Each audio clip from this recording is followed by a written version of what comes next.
The title of my sermon is Be a Suffering Servant of God's Grace. आज के प्रचार का जो शीर्षक है वो है परमेश्वर के अनुग्रह का दुख उठाने वाला प्रबंधक बनो। परमेश्वर के अनुग्रह का दुख उठाने वाला प्रबंधक बनो। 2 दिनों पहले इनकम टैक्स ने दो न्यूज ऑनलाइन न्यूज पोर्टल्स पर सर्वे किया। वो उनके ऑफिस में आकर उन्होंने सर्वे किया। So 2 days back, the income tax department conducted a survey at 2 online news portals. At least one of them I know is quite known for speaking out against the government. इनमें से कम एक news portal को तो मैं जानता हूँ जो सरकार की आलोचना करने के लिए जानी जाती है। And one of its founders gave a statement on Twitter that he is grateful for his colleagues who choose to do their jobs despite the challenges they face.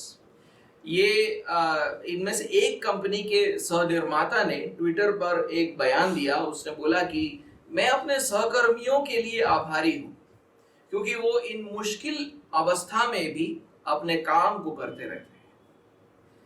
See, it is important that we speak the truth. देखिए ये जरूरी है कि हम सत्य को लोगों तक पहुंचाएं, बताएं। Many times we'll have to suffer for it. बहुत बार हो सकता है कि ये सत्य बोलने के लिए हमें दुख उठाना पड़े।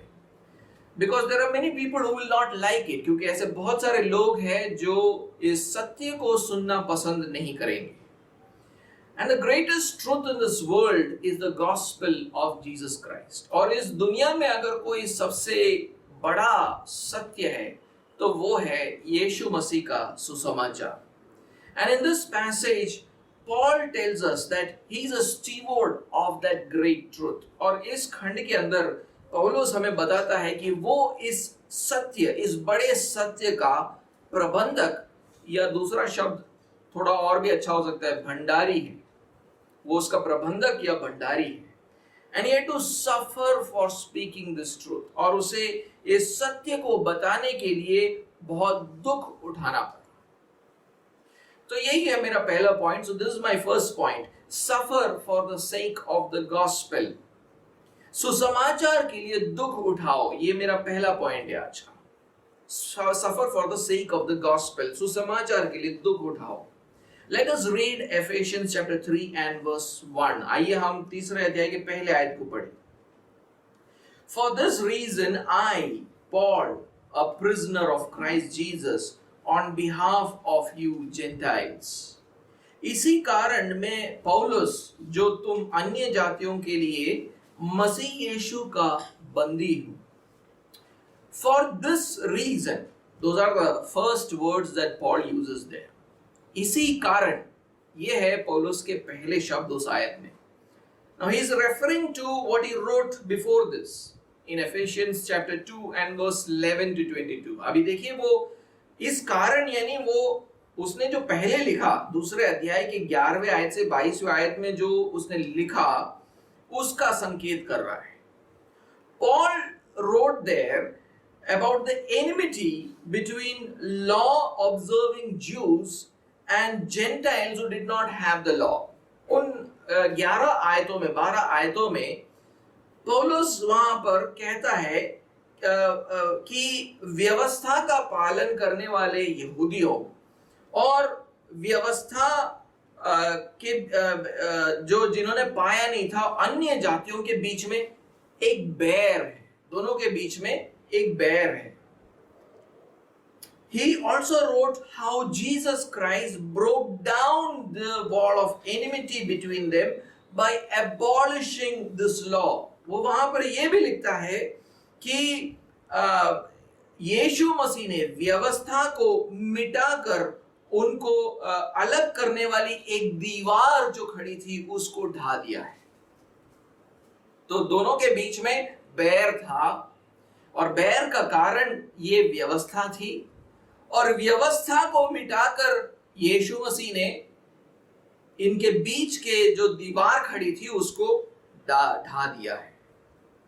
See, every a human being breaks the law of God and therefore the curse of God's law is upon them. देखिए, हर मनुष्य परमेश्वर की व्यवस्था को तोड़ता है और उसके कारण परमेश्वर की व्यवस्था का जो श्राप है वो उस व्यक्ति के ऊपर होता है. But on the cross, Jesus took the curse of the law upon himself so that the law became powerless to those who would believe in him. देखिए, यीशु मसीह ने इस श्राप को उस क्रूस के ऊपर अपने ऊपर ले लिया ताकि जो कोई उसके ऊपर विश्वास करे उनके प्रति इस व्यवस्था का अब कोई सामर्थ न बचे. व्यवस्था उनके प्रति असमर्थ हो चुका है. So that both Jews and Gentile believers can now have fellowship together. और इस कारण अब यहूदी और अन्य जाति मिलकर संगति कर सकते हैं.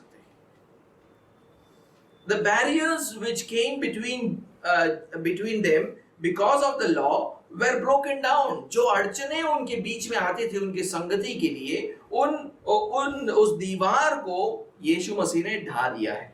Now there is peace between them. अब दोनों के बीच में मेल है. Read chapter 2 and verse 15. हम दूसरे अध्याय के 15वें आयत को एक बार पढ़ेंगे. By abolishing the law of commandments expressed in ordinances, that he might create in himself one new man in place of the two, so making peace. So Jesus abolished the law so that he might create in himself one new man. That one new man is the church, or Jews and Gentiles coming together and becoming one man, and now there is peace between the two. So because of Jesus abolishing the law, he made peace between them. 15वें आयत में लिखा है, और अपने शरीर में यानी यीशु मसीह ने अपने शरीर पर यानी क्रूस पर मरकर बैर अर्थात वो व्यवस्था जिसकी आज्ञाएं विधियों की रीति पर थी मिटा दिया कि दोनों से अपने में एक नया मनुष्य उत्पन्न करके मेल करा दे. अब पौलुस यहां पर यह बोल रहा है, यीशु मसीह ने उस क्रूस पर मरकर व्यवस्था के कारण उत्पन्न होने वाली जो बैर थी उसको उसने खत्म कर दिया है और उस व्यवस्था को ही मिटा दिया है और ताकि दोनों यहूदी और अन्य जाति अब एक मनुष्य बन जाए, एक नया मनुष्य बन जाए और दोनों का मेल करा दिया वहां पर. Paul also preached that together Jews and Gentiles are now fellow citizens in the kingdom of God, members of God's house and part of God's temple.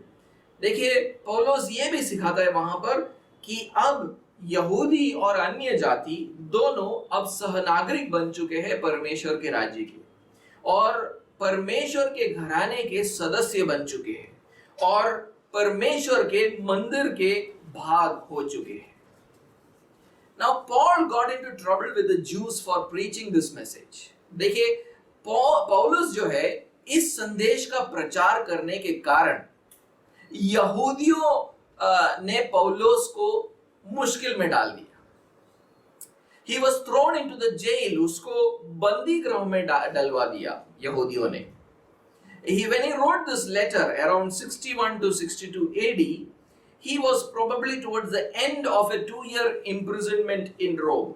जब पौलुस ये पत्र को लिख रहा था एफेसियों को 61 या 62 AD के आसपास, तब वो रोम में उसके 2 साल के कारावास को खत्म कर रहा था. वो वहां पर कैद में था लगभग 2 साल.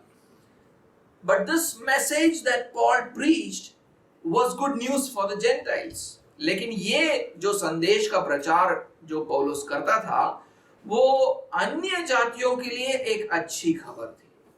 Because they were earlier separated from Christ and without God in this world. क्योंकि वो पहले इस जगत में मसीह से अलग और ईश्वर रहित थे.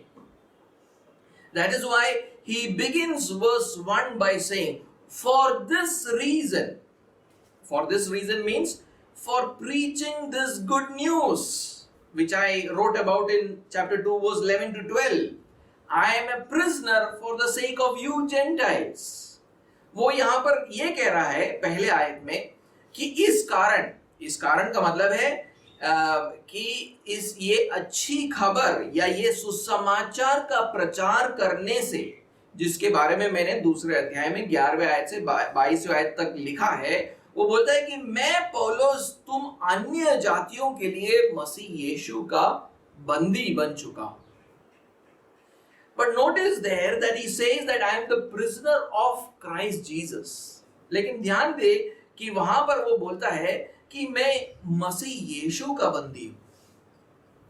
Does that mean that he is the prisoner and Jesus is the jailer? क्या इसका मतलब ये है कि वो बंदी और यीशु मसीह उसका जेलर है? He uses the same language in Philemon chapter verse 1 and 9. Filimon के को लिखे गए पत्र के अंदर वो ऐसी ही भाषा का इस्तेमाल करता है. फिलेमोन और उसका पहला आयत और 9वां आयत पढ़ेंगे. Let's read Philemon verse 1 and verse 9. Paul, a prisoner for Christ Jesus, and Timothy, our brother. Yet for love's sake, I prefer to appeal to you, I, Paul, an old man and now a prisoner also for Christ Jesus.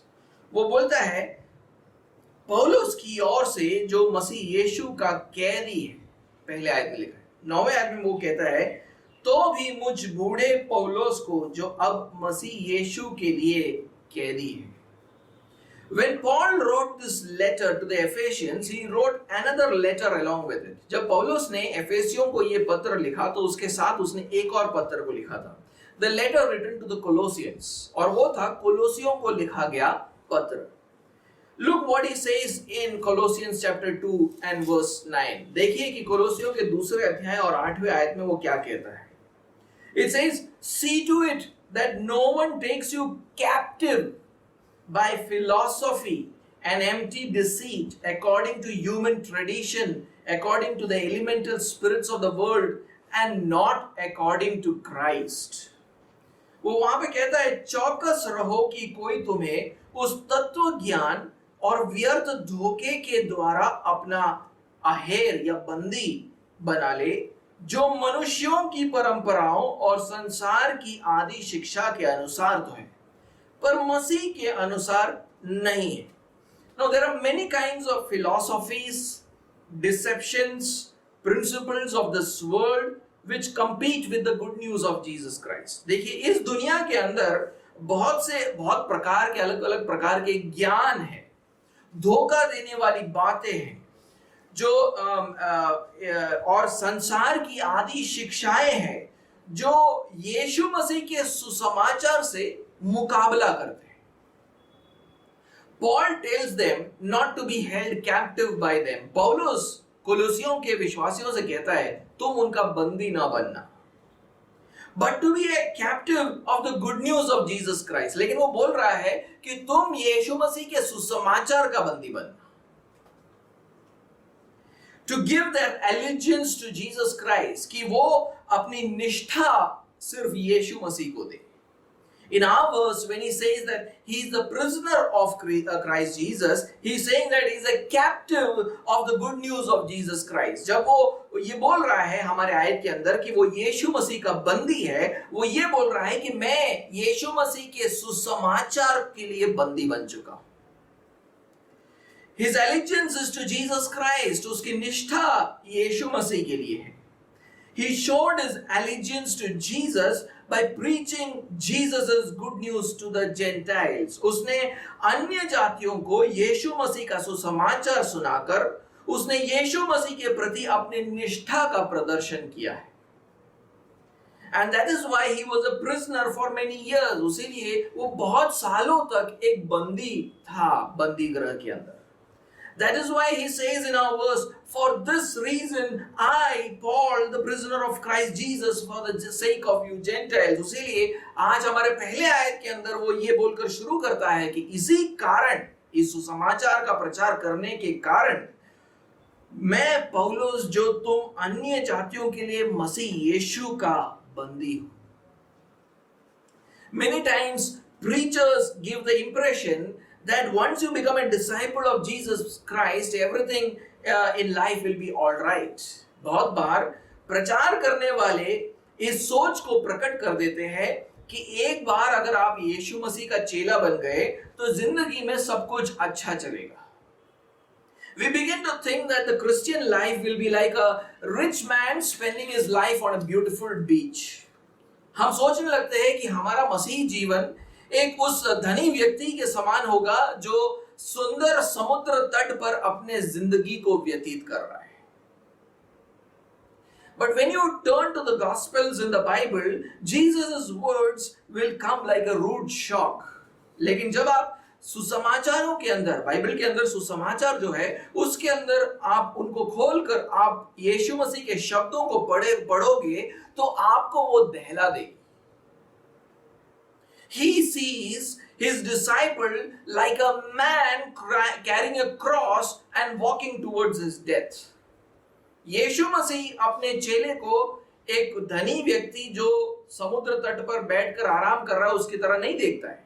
वो उसको एक मनुष्य, ऐसे मनुष्य की तरह देखता है जो क्रूस लेकर अपने मृत्यु की ओर बढ़ रहा है. It shows that the disciple is someone who is willing to lose his life for the sake of Jesus and his gospel. वो इस बात को दर्शाता है कि एक शिष्य वो होता है जो यीशु मसीह और उसके सुसमाचार के लिए अपनी जान को भी देने के लिए तैयार होता है. You can read Mark chapter 8 verse 34 and 35 later on. आप मरकुस के 8वें अध्याय 34 और 35वें आयतों को बाद में पढ़ सकते हो. वहां पर इन्हीं बातों को लिखा गया है. How are you suffering for the sake of Jesus and his gospel today? आज आप अपने जीवन में यीशु मसीह और उसके सुसमाचार के लिए कैसे दुख उठा रहे हैं? That is an important question we all need to ask ourselves. ये एक बहुत ही महत्वपूर्ण सवाल है जो हम सबको इसका उत्तर देना है. Suffering will come into our lives when we live the gospel life and preach it to others. देखिए, दुख हमारे जीवन के अंदर आएगा जब हम सुसमाचार पर केंद्रित एक जीवन को जिएंगे और जब हम उसका प्रचार दूसरे लोगों तक करेंगे. Some people fear that suffering. कुछ लोग उस दुख से डरते हैं. Therefore, they do not live a gospel life nor preach it to others. उसीलिए बहुत बार वो सुसमाचार पर केंद्रित एक जीवन को भी नहीं जीते हैं, ना ही वो उसका प्रचार करते हैं. They know the gospel, but they have not been convicted by it. All this, their life shows that, the gospel has been only in their heads and not in their hearts. ये इस बात को दिखाता है कि सुसमाचार सिर्फ उनके दिमाग में है, हृदय तक नहीं पहुंचा है. They have not been convicted by it. वो इस बात पर उन्होंने समझा है लेकिन उस पर प्रतिधि नहीं करते हैं. Only God can help them. सिर्फ परमेश्वर हमारी मदद कर सकता है. Only God can take the gospel from our heads to our hearts. सिर्फ परमेश्वर सुसमाचार को हमारे बुद्धि से उसको हमारे हृदय तक पहुंचा सकता है. Only He can turn the gospel from information to conviction. सिर्फ परमेश्वर हमारे सुसमाचार को हमारे लिए केवल ज्ञान से लेकर उसको एक प्रतीति में बदल सकता है. वो सिर्फ एक इंफॉर्मेशन नहीं, वो हमें उस पर प्रतीति करना है. And that is what God did for Paul. और इसी बात को परमेश्वर ने पौलुस के लिए किया. दूसरा जो पॉइंट है, second point that I want to make is God appoints us stewards of God's grace. दूसरा पॉइंट ये है, परमेश्वर हमें अपने अनुग्रह का प्रबंधक या भंडारी नियुक्त करता है. परमेश्वर हमें अपने अनुग्रह का प्रबंधक या भंडारी नियुक्त करता है. Now Paul further explains what he said in verse 1. अब देखिए पौलुस ने पहले आयत में जो कहा उसका थोड़ा और वर्णन कर रहा है. वो उसकी और व्याख्या कर रहा है. He explains it through a long paragraph in verse 2 to verse 13. और वो एक लंबे बड़े खंड के द्वारा उसकी व्याख्या करता है जो दूसरे आयत से 13वें आयत तक जाती है. But we will look at only at verse 2 and 3 today. लेकिन हम आज दूसरे और तीसरे आयत को ही देखेंगे. Let us read it. आइए हम दूसरे और तीसरे आयत को भी पढ़ें. एफेसियों का तीसरा अध्याय, दूसरा और तीसरा आयत. Ephesians chapter 3 verse 2 and 3. Assuming that you have heard of the stewardship of God's grace that was given to me for you, how the mystery was made known to me by revelation, as I have written briefly.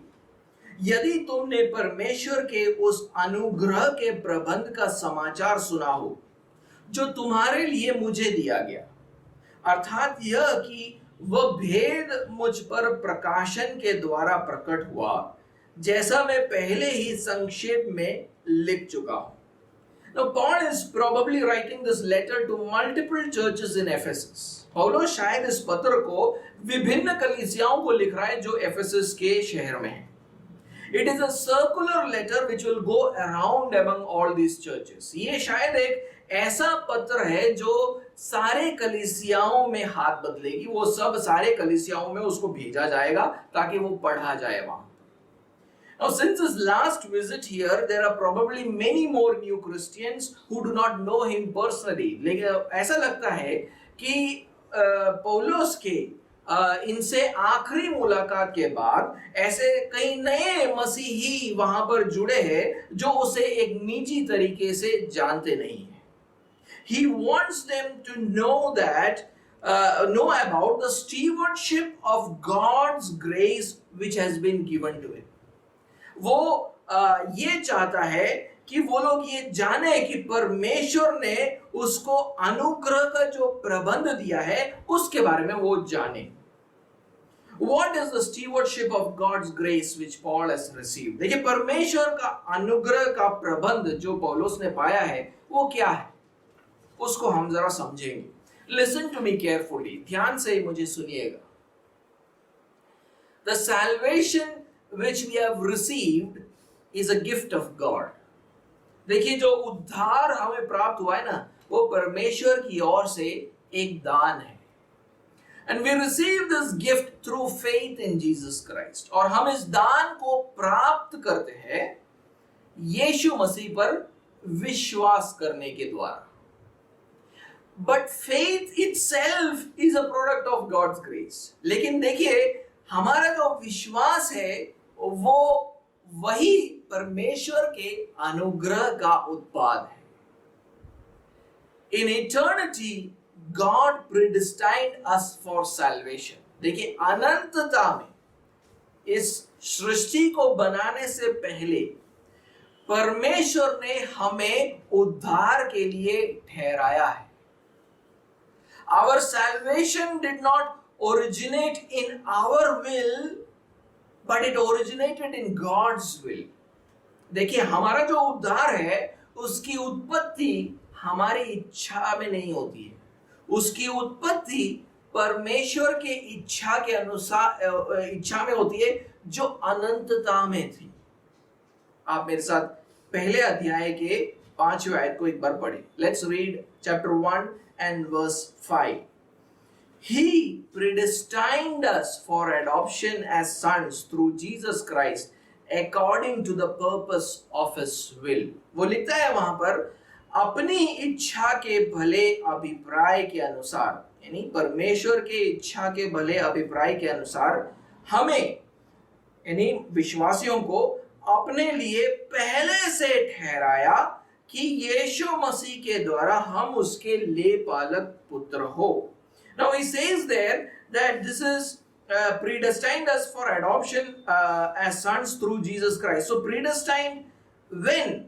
In verse 4 it is written that before the foundation of the world. हमें कब पहले से ठहराया उसने? चौथे आयत में लिखा है कि जगत की उत्पत्ति से पहले. God gives us the blessing of salvation which we did not even desire for. परमेश्वर हमें उद्धार का आशीष देता है जिसकी हमने कामना भी नहीं की, जिसकी हमने अपेक्षा तक नहीं की, जिसकी हमने इच्छा तक नहीं की। This is called grace. इसको क्या कहते हैं? इसको अनुग्रह कहते हैं। That is why Paul praises God's glorious grace in the next verse, in verse 6. उसीलिए पौलुस परमेश्वर की महिमा में अनुग्रह की स्तुति करता है अगले आयत में, 6वें आयत में। एक बार पढ़े उसको, वहां पर क्या लिखा है? Let's read what's written in verse 6. To the praise of his glorious grace with which he has blessed us in the beloved. वो बोलता है कि उसके उस अनुग्रह की महिमा की स्तुति हो जिसे उसने हमें उस प्रिय में सेध में दिया है। यीशु मसीह में हमको सेध में दिया है।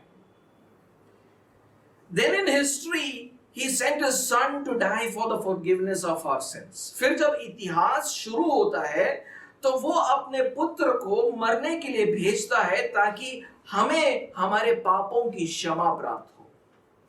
Therefore, salvation is not by our works, but by the work of Jesus on the cross.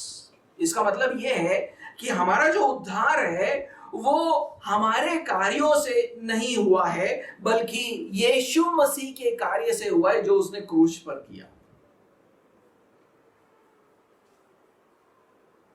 God gives us the blessing of salvation which we did not even work for. परमेश्वर हमें उद्धार का आशीष देता है जिसके लिए हमने कोई भी कर्म नहीं किया है। This is called grace. इसको अनुग्रह कहते हैं।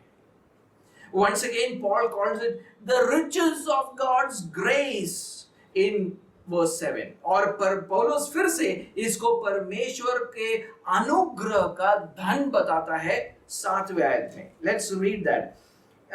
In him we have redemption through his blood. That means we have redemption through the sacrifice of Jesus Christ, which is the forgiveness of our trespasses, which is according to the riches of God's grace.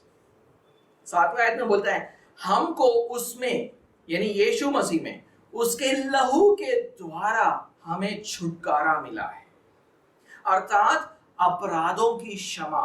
यीशु मसीह के लहू के द्वारा हमारे अपराधों की क्षमा हुई है, उसके उस अनुग्रह के धन के अनुसार मिला है। यानी परमेश्वर के अनुग्रह के धन के अनुसार उसने हमें ये छुटकारा दिया है। Then at some moment in our lives, God makes spiritually dead people like us alive through the work of the Holy Spirit. और फिर हमारे जीवन के किसी एक पल में परमेश्वर हमारे जैसे आत्मिक रीति से मरे हुए लोगों को वो जीवित करता है पवित्र आत्मा के काम के द्वारा, so that we put our faith in Jesus Christ, ताकि हम यीशु मसीह पर अपना विश्वास रख पाए। Paul calls this also God's grace. पौलुस इसको भी परमेश्वर का अनुग्रह बताता है। दूसरे अध्याय 5वें आयत को पढ़ेंगे। Let's read chapter 2 and verse 5. Even when we were dead in our trespasses, he made us alive together with Christ. Then he says, by grace you have been saved. वो बोलता है जब हम अपराधों के कारण मरे हुए थे तो हमें मसीह के साथ जिलाया। हम मरे हुए थे आत्मिक रीति से, लेकिन मसीह के साथ हमें जिलाया गया। फिर क्या लिखा उसने? अनुग्रह ही से तुम्हारा उद्धार हुआ है। In bringing a person to salvation, God allows only one human contribution. किसी भी मनुष्य को उद्धार में लेके आने के लिए परमेश्वर मनुष्य का सिर्फ एक योगदान लेता है। The contribution is of preaching the gospel, और वो योगदान है सुसमाचार का प्रचार। And the Holy Spirit works through our preaching of the gospel to bring another person to faith. और पवित्र आत्मा हम प्रचार के सुसमाचार के प्रचार के द्वारा एक मनुष्य को विश्वास में लेकर आता है। Read chapter 1 and verse 13. हम पहले अध्याय के 13वें आयत को पढ़ेंगे. In him you also, that means in Jesus Christ, you also, when you heard the word of truth, the gospel of your salvation, and believed in him, were sealed with the promised Holy Spirit. 13वें आयत में बोलता है, पहले अध्याय के 13वें आयत में, पहले अध्याय के 13वें आयत में वो बोलता है, उसी में यानी यीशु मसीह में तुम पर भी जब तुमने सत्य का वचन सुना जो तुम्हारे उद्धार का सुसमाचार है और जिस पर तुमने विश्वास किया, प्रतिज्ञा किए हुए पवित्र आत्मा की छाप लगी.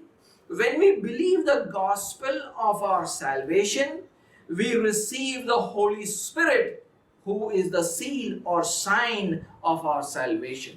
जब हम सुसमाचार, हमारे उद्धार के सुसमाचार को सुनते हैं और उसके ऊपर विश्वास करते हैं, तब हम पवित्र आत्मा को पाते हैं जो हमारे उद्धार का चिन्ह है. So God gives human beings the task of preaching the gospel. तो परमेश्वर जो है मनुष्यों को सुसमाचार के प्रचार का एक मौका देता है. अब वो भी परमेश्वर के द्वारा ही होता है. And that also happens through the work of God. The preaching of the gospel is the vessel through which God's grace comes into a person's life. देखिए, सुसमाचार का जो प्रचार है वो एक पात्र के समान है जिसके द्वारा परमेश्वर का अनुग्रह एक मनुष्य के जीवन में आता है. But the gospel was a mystery till Jesus came. देखिए, लेकिन सुसमाचार जो है यीशु मसीह के आने से पहले एक भेद हुआ करता था. Although people in the Old Testament received salvation through faith in the gospel was still very hazy or blurred. देखिए, पुराने नियम के अंदर भी लोगों ने उद्धार पाया जब उन लोगों ने सुसमाचार पर विश्वास किया. लेकिन उन लोगों ने जो सुसमाचार को सुना था वो एक धुंधला और अस्पष्ट सुसमाचार था. It was like a shadow of the full gospel. वो उस पूरे सुसमाचार की एक परछाई के समान था. Jesus came and revealed the mystery of the gospel to his apostles. और यीशु मसीह आकर इस सुसमाचार के भेद का प्रकाशन करता है. किस पर? अपने प्रेरितों पर. That is why Paul says in verse 3, उसीलिए पौलुस तीसरा आयत में क्या कहता है? How the mystery was made known to me by revelation as I have written briefly. और उसीलिए तीसरा आयत में कहता है, अर्थात यह कि वह भेद मुझ पर प्रकाशन के द्वारा प्रकट हुआ, जैसा मैं पहले ही संक्षिप्त में लिख चुका हूं. Now, although Paul was not one of the first 12 apostles, he received the revelation of the mystery when he saw the risen Jesus on the Damascus road. देखिए, पौलुस जो है पहले 12 प्रेरितों में से नहीं था, लेकिन उसने उस भेद का प्रकाशन पाया जब उसने दमिश्क के रास्ते पर पुनरुत्थान पाए हुए यीशु मसीह को देखा. हम गलातियों का पहला अध्याय एक बार पढ़ेंगे. Let's read Galatians chapter 1 and verse 11 and 12. गलातियों का पहला अध्याय और 11वां और 12वें आयत को हम पढ़ेंगे. For I would have you know, brothers, that the gospel that was preached by me is not man's gospel. For I did not receive it from any man, nor was I taught it, but I received it through a revelation of Jesus Christ. वो वहां पर बोलता है, हे भाइयों, मैं तुम्हें बताए देता हूं कि जो सुसमाचार मैंने सुनाया है वो मनुष्य का नहीं, क्योंकि वह मुझे मनुष्य की ओर से नहीं पहुंचा और न मुझे सिखाया गया, पर यीशु मसीह के प्रकाशन से मिला है. So together with the rest of the apostles, Paul was also made a steward or manager of the mysteries of God. They received it directly from Jesus. देखिए पौलुस और उसके साथ बाकी जो प्रेरित है, उनको परमेश्वर ने अपने भेदों का प्रबंधक या भंडारी बनाया। उन्होंने ये किसी मनुष्य से नहीं पाया था, लेकिन परमेश्वर से सीधे पाया था, यानी यीशु मसीह से पाया था। एक बार हम पहले कुरिन्थियों का 4 अध्याय और उसका पहला आयत पढ़ेंगे। Let's read 1 Corinthians chapter 4 and verse 1. This is how one should regard us. He's talking about apostles, because in the earlier chapter 3, he talks about himself, Apollos or Cephas. All of them seem to be apostles. देखिए 22वें आयत में, उसके पिछले अध्याय में वो अपने बारे में अपुल्लोस और कैफा यानी पतरस के बारे में बात करता है। तीनों मेरे ख्याल से प्रेरित है। और वहां पर 4 अध्याय में क्या लिखता है वो? This is how one should regard us as servants of Christ and stewards of the mysteries of God. वो बोलता है 4 अध्याय पहले आयत में, मनुष्य हमें मसीह के सेवक और परमेश्वर के भेदों के भंडारी समझे। प्रेरितों के बारे में वो बोल रहा है कि मनुष्य हमें परमेश्वर के भेदों के भंडारी समझे। He is saying that men should regard us as stewards of mysteries of God. That is why, and it is through the preaching of this revealed mystery of the gospel, God's saving grace enters into new people's lives. और इस भेद के या सुसमाचार के प्रकाशन के द्वारा, उसके प्रचार के द्वारा परमेश्वर का अनुग्रह फिर नए लोगों तक पहुंचता है।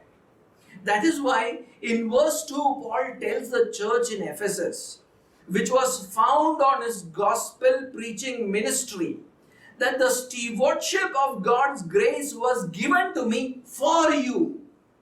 उसीलिए दूसरे आयत में पौलुस एफेसियों के कलीसिया को कहता है, जिसको उसके सुसमाचार के प्रचार के सेवकाई पर स्थापित किया गया था, उनसे वो कहता है कि परमेश्वर के उस अनुग्रह के प्रबंध तुम्हारे लिए मुझे दिया गया है, तुम्हारे लिए मुझे दिया गया है। He says the same thing to the church at Colossae. इसी बात को वो कुलोसे के चर्च को भी कहता है। Read Colossians chapter 1 and verse 25 and 26. आइए हम कोलोसियों का पहला अध्याय और 25 से 26वां आयत पढ़ेंगे। Of which, of means of the church. Of the church I became a minister according to the stewardship from God that was given to me for you, to make the word of God fully known, the mystery hidden for ages and generations, but now revealed to his saints. वो बोलता है वहां पर 25वें आयत से मैं पढ़ूंगा, जिसका यानी कलीसिया का मैं परमेश्वर के उस प्रबंध के अनुसार सेवक बना, जो तुम्हारे लिए मुझे सौंपा गया, ताकि मैं परमेश्वर के वचन को पूरा प्रचार करूं, अर्थात उस भेद को जो समयों और पीढ़ियों से गुप्त रहा, परंतु अब उसके उन पवित्र लोगों पर प्रकट हुआ है। In verse 25, Paul tells them that he has received the stewardship from God. 25वें आयत में वो कहता है उनसे कि परमेश्वर का प्रबंध उसे सौंपा गया है। How did he receive it? उसने कैसे वो पाया? In verse 26 he says, the mystery which has been hidden from the past ages and generations has now been manifested to his saints. वो 6वें आयत में उसने कैसे उस प्रबंध को पाया? अर्थात उस भेद को जो समयों और पीढ़ियों से गुप्त रहा, परंतु अब उसके उन पवित्र लोगों पर प्रकट हुआ है। Which means that God first manifested the mystery to him and through his preaching ministry to the believers in Colossae. इसका मतलब यह है कि परमेश्वर ने भेदों को पहले उस पर प्रकट किया और फिर उसकी सेवकाई के द्वारा कुलुसे के विश्वासियों पर भी प्रकट हुआ है। And Paul says that he has already been written about this in brief. और पौलुस वहां कहता है इसके बारे में वो पहले से ही संक्षेप में लिख चुका है। I think he is talking about Ephesians chapter 1 and verse 9, where he tells the Ephesian believers that God has made known to us the mystery of his will. वो शायद पहले अध्याय के 9वें आयत के बारे में कह रहा है, जहां पर वो एफेसियों के विश्वासियों को बोलता है परमेश्वर ने अपनी इच्छा का भेद हमें बताया है। The apostle Paul was a steward of the mystery of the gospel. देखिए प्रेरित पौलुस जो है सुसमाचार के भेद का भंडारी था, उसका प्रबंधक था। And along with other apostles, he knew the gospel better than any other servants of God in the past. और दूसरे प्रेरितों के साथ वो अतीत के सेवकों से ज्यादा सुसमाचार को जानता और समझता था। And when they preached the gospel, the mystery was revealed to more people. और जब वो सुसमाचार का प्रचार करते थे, अनेक लोग भी इस भेद का प्रकाशन को पाते हैं। They also become stewards of God's grace. इस तरह वे लोग भी परमेश्वर के अनुग्रह का प्रबंधक या भंडारी बन जाते हैं। In this way, churches were established and strengthened and multiplied. और इस तरह उसने कलीसियाओं को स्थापित किया, मजबूत बनाया और उन्हें कई गुना बढ़ाया। God reveals the mystery of the gospel into a person's heart and he comes to faith. परमेश्वर जो है अपने सुसमाचार का भेद का प्रकाशन एक मनुष्य के हृदय में करता है और वो विश्वास में आता है। Not only is he a believer now, but he is also appointed as a steward of God's grace. अब वो सिर्फ एक विश्वासी नहीं, बल्कि क्या है? वो परमेश्वर के अनुग्रह का भंडारी या प्रबंधक बन चुका है। Now what he does with that stewardship is very important. अब हर मनुष्य जो परमेश्वर के अनुग्रह का भंडारी बनता है, जब परमेश्वर का प्रकाशन, सुसमाचार का प्रकाशन उसके हृदय में होता है और वो विश्वासी बनता है, तब वो जो प्रबंधक बनता है, भंडारी बनता है, अब उस नियुक्ति के साथ वो करता क्या है वो बहुत महत्वपूर्ण है। Paul was willing to suffer for this stewardship. पौलुस इस प्रबंध के लिए दुख उठाने के लिए भी तैयार था। In Colossians chapter 4 and verse 3 he says, he has been imprisoned for speaking forth the mystery of Christ. कोलोसियों के 4 अध्याय 3 आयत में वो बोलता है कि मसीह के भेद का वर्णन करने के कारण मैं कैद में हूं। The expectation from every steward is that he or she be faithful. देखिए हर प्रबंधक, हर भंडारी से अपेक्षा ये होती है कि वो विश्वास योग्य है। If you are a steward of God's mysteries and you do not do enough with it, you are not being a faithful servant. देखिए अगर आपको परमेश्वर के भेदों का भंडारी बनाया है, लेकिन आप उसके साथ कुछ करते नहीं हो, तो आप एक विश्वास योग्य प्रबंधक या भंडारी नहीं। This is especially important for leaders in the church. ये खासकर कलीसिया के अगुवों के लिए बहुत ही ज्यादा महत्वपूर्ण है। In Titus chapter 1 and verse 7, an overseer of the church is called God's steward. तीतुस के पहले अध्याय 7वें आयत में कलीसिया के अध्यक्ष को परमेश्वर का प्रबंधक बताया गया है। He has many responsibilities. उसके ऊपर बहुत सारी जिम्मेदारियां होती है।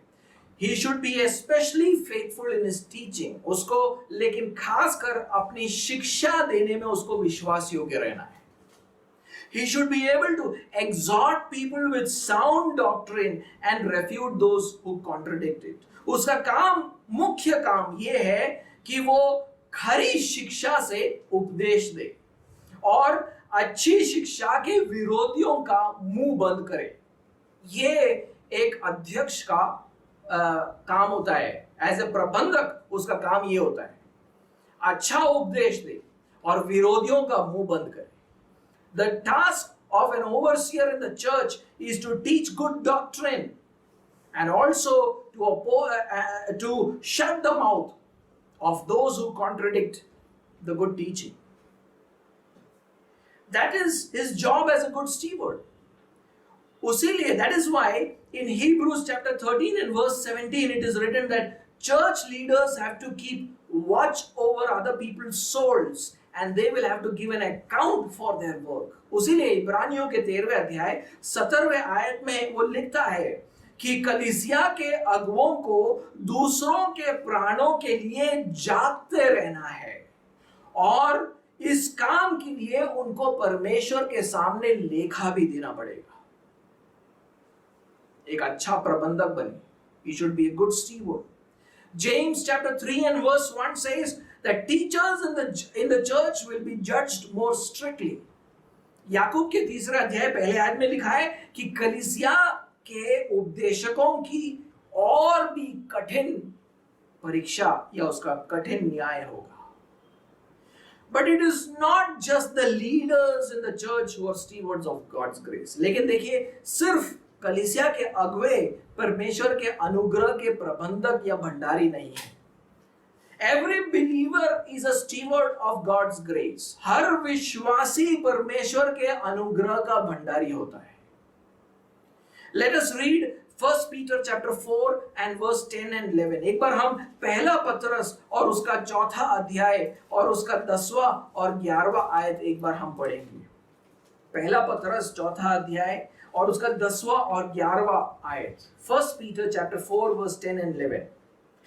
As each has received a gift, use it to serve one another as good stewards of God's varied grace. वो बोलता है, and then he says, whoever speaks as one who speaks oracles of God, whoever serves as one who serves by the strength that God supplies, in order that in everything God may be glorified through Jesus Christ. To him belong glory and dominion forever and ever. Amen. वो कहता है, जिसको जो वरदान मिला है वह उसे परमेश्वर के नाना प्रकार के अनुग्रह के भले भंडारियों के समान एक दूसरे की सेवा में लगाए. यदि कोई बोले तो ऐसा बोले मानो परमेश्वर का वचन है. यदि कोई सेवा करे तो उस शक्ति से करे जो परमेश्वर देता है, जिससे सब बातों में यीशु मसीह के द्वारा परमेश्वर की महिमा प्रकट हो. महिमा और साम्राज्य युगानुयुग उसी का है. आमीन. Every believer is given a gift to serve other Christians. हर एक विश्वासी को एक वरदान दिया गया है. हर एक विश्वासी को एक वरदान दिया गया है ताकि वो दूसरे मसीहों की सेवा कर पाए. इसमें कोई भी बच नहीं गया है. All of us, if we are believers, have received a gift to serve each other. Some serve others by speaking the mystery of the gospel. कुछ लोग इस सुसमाचार का भेद को बोलकर दूसरों की सेवा करते हैं. They preach, they teach the knowledge of the gospel. वो प्रचार करते हैं, शिक्षा देते हैं, सुसमाचार का जो ज्ञान उन्होंने प्राप्त किया है, भेद का खुलासा जो उन्होंने प्राप्त किया है, उसको बोलकर वो दूसरों की सेवा करते हैं. Others serve with the strength that God supplies. दूसरे लोग परमेश्वर के दिए गए शक्ति से दूसरों की सेवा करते हैं. और इन अनेक वरदानों को हम देखते हैं रोमियो के 12वें अध्याय 6वें आयत से 8वें आयत में. And we see all these gifts in many of these gifts in Romans chapter 12 and verse 6 to 8. एक बार हम उसको पढ़ेंगे. रोमियो का 12वां अध्याय 6वां आयत से 8वां आयत. And even as I read it, see if you have any of these gifts. मैं इस आयतों को जब पढ़ूंगा आप खुद भी परखे कि क्या इनमें से कोई वरदान आपने पाया है. Having gifts that differ according to the grace given to us. So we have gifts according to the grace. That means we are stewards of God's grace. That is why we have a gift to serve others, to serve God. it says, if prophecy, now prophecy is, speaking forth the gospel of Jesus Christ. If prophecy, in proportion to our faith.